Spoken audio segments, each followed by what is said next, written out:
जय हिंद, नमस्कार। Target teacher के यूट्यूब प्लेटफॉर्म पर मैं अंकित पटेल आप सभी का बहुत बहुत स्वागत करता हूं। मित्रों, आज की इस वीडियो में हम लोग शिक्षण कौशल के अंतर्गत प्रारंभिक शिक्षा की पृष्ठभूमि में आप सभी से बात करेंगे कि प्राचीन काल में जो शिक्षा व्यवस्था थी, जिसे हम वैदिक कालीन शिक्षा व्यवस्था या गुरुकुल कालीन शिक्षा प्रणाली के नाम से जानते हैं, उसके बारे में आज हम लोग चर्चा करेंगे। तो दोस्तों, आप सभी को बता दिया जाए कि प्रारंभिक शिक्षा की पृष्ठभूमि का अर्थ ये होता है कि प्रारंभिक काल में, प्राचीन काल में किस प्रकार की शिक्षा व्यवस्था थी।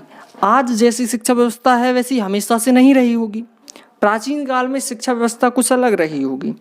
अब प्राचीन काल के बाद मध्ययुगीन काल आया तो वहाँ पर शिक्षा व्यवस्था अलग रही होगी, और इसके बाद जब अंग्रेज़ों का काल आया, जब आधुनिक काल जिसे हम जानते हैं, वर्तमान समय में जो है हमारा अब की जो शिक्षा व्यवस्था है, हमें अब तक की शिक्षा व्यवस्था के बारे में पढ़ना है।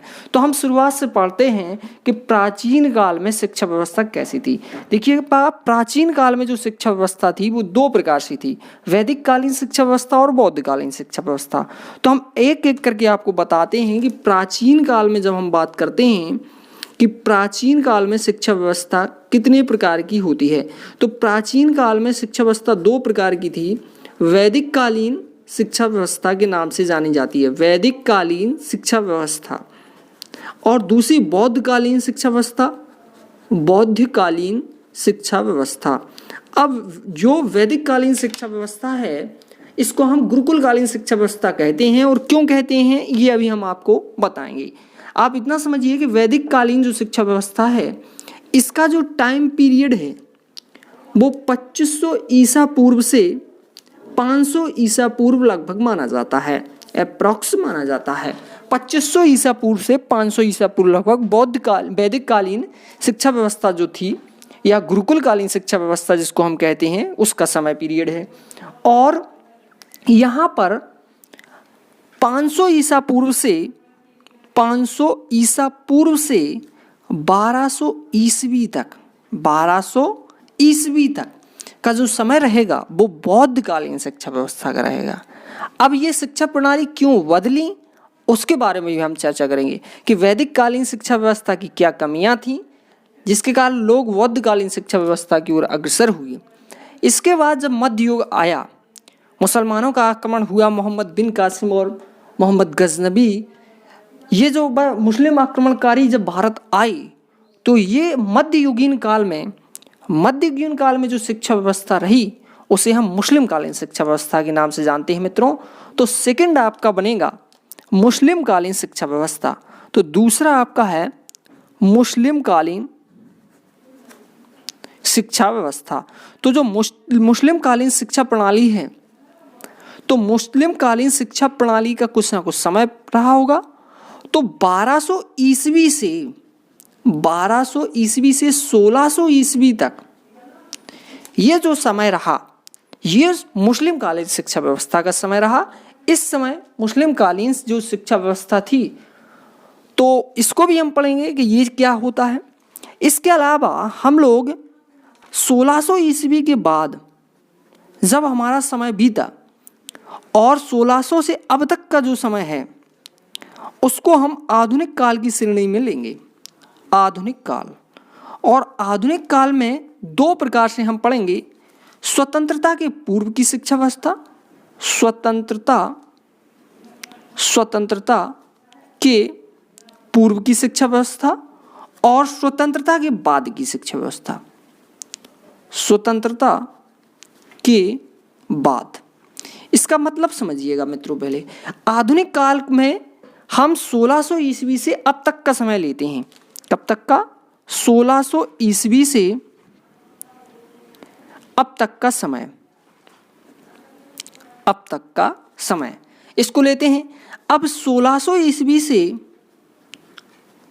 1947 ईस्वी तक स्वतंत्रता के पूर्व की हम चर्चा करेंगे कि शिक्षा प्रणाली कैसी रही।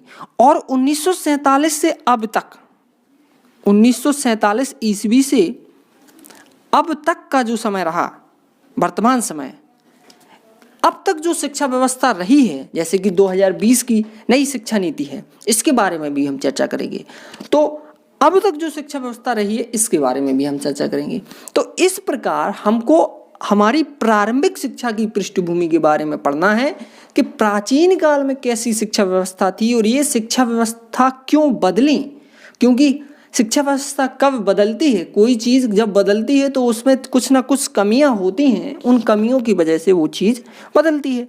तो वैदिक काल के बाद बौद्धकालीन शिक्षा व्यवस्था आई, फिर मुस्लिम कालीन शिक्षा व्यवस्था आई, फिर आधुनिक काल आया और आधुनिक काल के बाद स्वतंत्रता के पूर्व में जब अंग्रेज आए तो अंग्रेजों ने किस प्रकार के परिवर्तन किए और जब हमको स्वतंत्रता प्राप्त हुई तो स्वतंत्रता के बाद हमने अपनी शिक्षा के लिए क्या सुधार किए ताकि हमारा देश विकसित हो सके, हमारा देश आगे बढ़ सके। तो दोस्तों, अभी तक आपने हमारे चैनल को सब्सक्राइब ना किया हो तो आप सभी से एक विनम्र निवेदन है मित्रों कि आपके पास चैनल को आप सब्सक्राइब कीजिए और लाल बटन चैनल का दबाइए ताकि चैनल सब्सक्राइब हो, और पास में एक बेल आइकन का आपको घंटी का निशान दिखेगा, उसको ज़रूर दबाइए ताकि आपके पास सभी वीडियो की नोटिफिकेशन पहुंचते रहेंगे।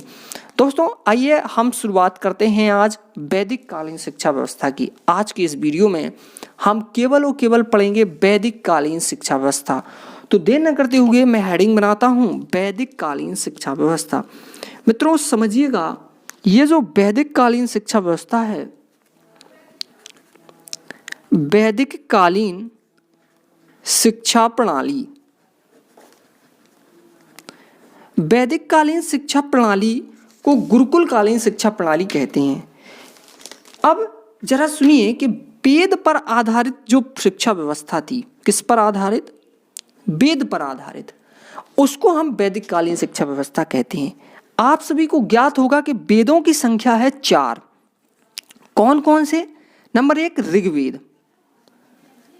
ऋग्वेद के बाद आपका दूसरा वेद जो आएगा, ऋग्वेद के बाद दूसरा वेद जो आएगा आपका, उसको कहेंगे आप सामवेद। और तीसरा वेद जो आपका होता है वो यजुर्वेद, और चौथा वेद होगा आपका अथर्ववेद। कौन सा वेद? अथर्ववेद। ये वेदों पर आधारित शिक्षा व्यवस्था चलती थी।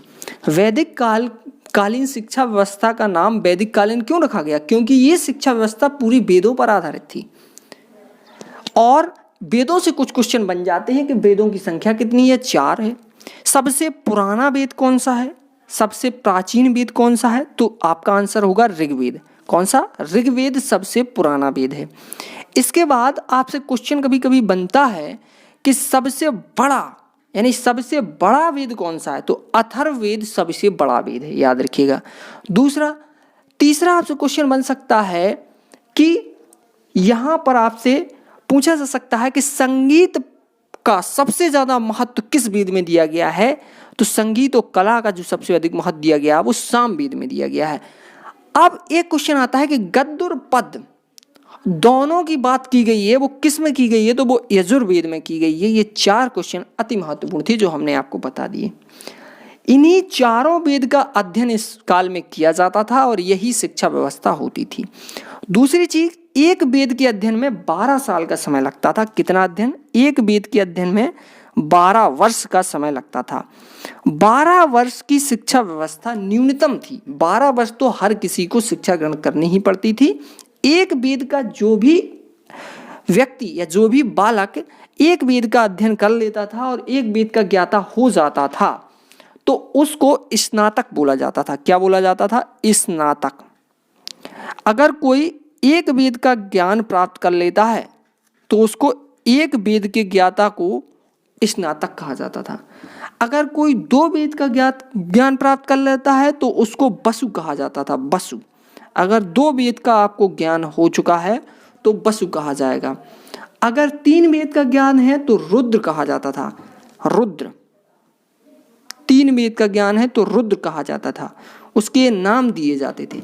और अगर 4 वेद का ज्ञान है तो उसको आदित्य कहा जाता था। क्या कहा जाता था? आदित्य कहा जाता था। अगर 4 वेद का ज्ञान है तो उसको आदित्य कहा जाता था। तो ये तो हुआ ये। और एक वेद के अध्ययन में 12 वर्ष का समय लगता था। कितना समय लगता था? 12 वर्ष का। अब सुनिए, ये जो शिक्षा व्यवस्था थी घर पर नहीं होती थी, ना ही विद्यालय में होती थी, बल्कि गुरु के आश्रम में होती थी। कहाँ होती थी? गुरु के आश्रम में। तो गुरुकुल जो हुआ करते थे, गुरु का जो आश्रम हुआ करता था उसको हम गुरुकुल कहते थे। क्या कहते थे, गुरु के आश्रम को गुरुकुल कहते थे, और इस गुरुकुल में ही छात्र रहता था, वहीं पर शिक्षा ग्रहण करता था, वहीं पर अपनी पूरी दिनचर्या करता था। यानी काम करना भी उस दिनचर्या में शामिल था, भिक्षाटन यानी भीख मांगना भी उस दिनचर्या में शामिल था। पीले कलर के वस्त्र पहने जाते थे, और इसमें जो है एक अपने हाथ में छड़ी भी ली जाती थी, क्योंकि भीख मांगते समय जो उनको मदद करती थी। और इस प्रकार, और दूसरी चीज़ ये है कि ये जो शिक्षा व्यवस्था थी पूरी ही पूरी निःशुल्क थी।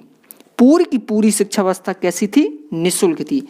इसमें आपसे कोई इसमें पैसा नहीं लगता था, यानी पूरी शिक्षा व्यवस्था कैसी थी, निःशुल्क थी। तीसरी चीज ये भी आप याद रखें कि ये जो शिक्षा व्यवस्था थी वो राज्य के नियंत्रण में नहीं थी, इसमें राज्य का कोई हस्तक्षेप नहीं था, गुरु का इसमें सर्वोपरि हस्तक्षेप था। गुरु के द्वारा बनाए गए नियमों का पालन होता था। अगर गुरु ने गुरुकुल में जो नियम बनाए हैं वो ही नियम लागू होते थे, इसके अलावा राज्य का कोई उसमें नियंत्रण या हस्तक्षेप नहीं था। गुरु जिस तरह से चाहे उस तरह से शिक्षा व्यवस्था देता था। तीसरी चीज, ना तो इस समय की शिक्षा व्यवस्था पुस्तकीय थी, कोई किताबें नहीं चलती थी, शिक्षा व्यवस्था जो थी वो मंत्रों उच्चारण से चलती थी, और शिक्षा की जो व्यवस्था थी वो संस्कृत भाषा में चलती थी। संस्कृत में मंत्रों को याद कराया जाता था, रटाया जाता था, और उनका अर्थ भी बताया जाता था। छात्र उनको सुनते थे, उनको अपने मन में ग्रहण करते थे, उनका अध्ययन करते थे, एनालिसिस करते थे, उसको मन में चिंतन मनन करते थे। इसके बाद उस कही हुई श्लोक की बात को, उस श्लोक में जो बात कही गई है उसको अपने जीवन में उतारते थे। यानी सबसे पहले उन्होंने सुना, तो उसको उन्होंने सुनकर अपने मन में धारण किया, और धारण करने के बाद अपने जीवन में उपयोग किया, वही उस श्लोक को सीखा माना जाता था। संस्कृत भाषा में पूरी शिक्षा व्यवस्था चलती थी। परीक्षा जो थी, यहाँ पर आप समझिएगा कि ये जो था, शिक्षा तो बिल्कुल निःशुल्क थी, इसमें कोई दिक्कत नहीं है। अब मैं जो बताने जा रहा हूँ वो आपको बड़े ही ध्यान से सुनना है। जब बालक की शिक्षा प्रारंभ होती थी, तो जब बालक 5 वर्ष का हो जाता था, 5 वर्ष का, तो 5 वर्ष की अवस्था में सबसे पहले उसका एक चूड़ा कर्म संस्कार होता था। क्या होता था? चूड़ा कर्म संस्कार। और ये चूड़ा कर्म संस्कार 5 वर्ष की अवस्था में हो जाता था। इसी चूड़ा कर्म संस्कार को विद्या आरंभ संस्कार कहा जाता है। विद्या आरंभ संस्कार कहा जाता है।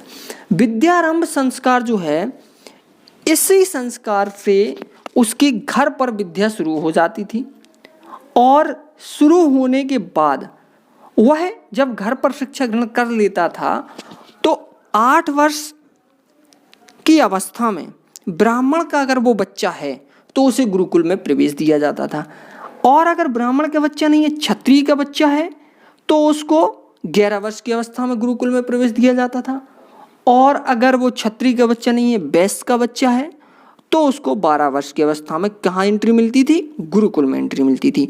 गुरुकुल में एंट्री के लिए एक संस्कार होता था जिसका नाम था उपनयन संस्कार। उपनयन संस्कार, उपनयन शब्द 2 शब्दों से मिलकर बना है। उपनयन, उप का अर्थ है समीप, और नयन का अर्थ है ले जाना, यानी कहाँ ले जाना? गुरु के समीप ले जाना। उपनयन शब्द का शाब्दिक अर्थ हुआ गुरु के समीप ले जाना। उपनयन संस्कार में होता क्या था कि उपनयन संस्कार में गुरु सावित्री मंत्र के द्वारा क्या करता था? उसका एंट्री देता था, यानी गुरुकुल में प्रवेश देता था। तो ये चीज़ आपको याद रखनी है। जब उसको उपनयन संस्कार हो जाता था, तो उपनयन संस्कार का एक दूसरा नाम है मौजी संस्कार। मौजी संस्कार भी इसको कहा जाता था। जब उसका संस्कार हो जाता था तो उस बालक को द्विज कहा जाता था। अब जब उसका एंट्री मिल गई है, वो नया छात्र जो आया है उसको द्विज कहा जाएगा, द्विज। उसको ब्रह्मचारी भी कहा जाता था, अंतःवासी भी कहा जाता था, कालवासी भी कहा जाता था। तो इस तरह उसके नाम थे। तो आप अध्ययन की जो न्यूनतम अवधि थी वो 12 वर्ष थी, और यहाँ पर जो वेशभूषा थी वो निश्चित रूप से एक उसमें शिखा, यानी पूरे बाल कटे हुए रहते थे, और एक केवल चोटी रहती थी, और पीले वस्त्र रहते थे, और साथ में एक छड़ी भी रहती थी, क्योंकि लकड़ी लाना और गुरुकुल को साफ सफाई रखना, ये सभी काम बालकों के ही निर्धारित थे। एक और बात यहाँ पर महत्वपूर्ण है कि अगर अनुशासन की बात किया जाए तो अनुशासन जो है पूरी तरह से शारीरिक नहीं था, आध्यात्मिक था। अगर कोई बच्चा गलती करता था तो उसको सजा तो मिलती थी, लेकिन आध्यात्मिक सजा, जैसे कि उपवास, क्या करना, उपवास देना, सजा में उसको उपवास देना।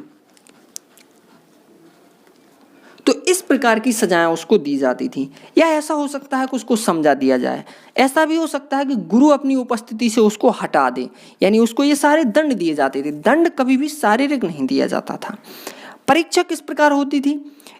वैदिक काल में कोई भी परीक्षा नहीं होती थी। गुरु जब ये समझ जाता था कि अब ये जो मैंने पढ़ाया है, जो चीज़ उसने सिखाई है गुरु ने, वो जब संतुष्ट हो जाता था सभी बालकों से, तभी वो अगले अध्याय को पढ़ाता था। तो इस प्रकार शिक्षा व्यवस्था चलती थी। और वो आगे की कक्षा में जब उसको तभी भेजता था जब वो पूरी तरह से समझ लेता था कि मेरे द्वारा पढ़ाया गया उसने सीख लिया है, बालक ने सीख लिया है, तभी उसको आगे की कक्षा में भेजता था। और इस समय वैदिक काल में शिक्षा देने का मतलब केवल ये नहीं था कि केवल वेदों का ज्ञान देना है। ज्ञान के साथ साथ बलिष्ठ सैनिक तैयार करना भी क्या था, इस शिक्षा व्यवस्था का एक महत्वपूर्ण उद्देश्य था। बलिष्ठ सैनिक तैयार करना भी इस शिक्षा व्यवस्था का महत्वपूर्ण लक्ष्य था। यानी शस्त्र विद्या में भी निपुण बनाया जाता था, क्योंकि सैनिक सबसे जरूरी होता था उस काल में। अब इस शिक्षा व्यवस्था का सबसे बड़ा दोष था कि इस शिक्षा व्यवस्था में शूद्रों को शिक्षा नहीं दी जाती थी।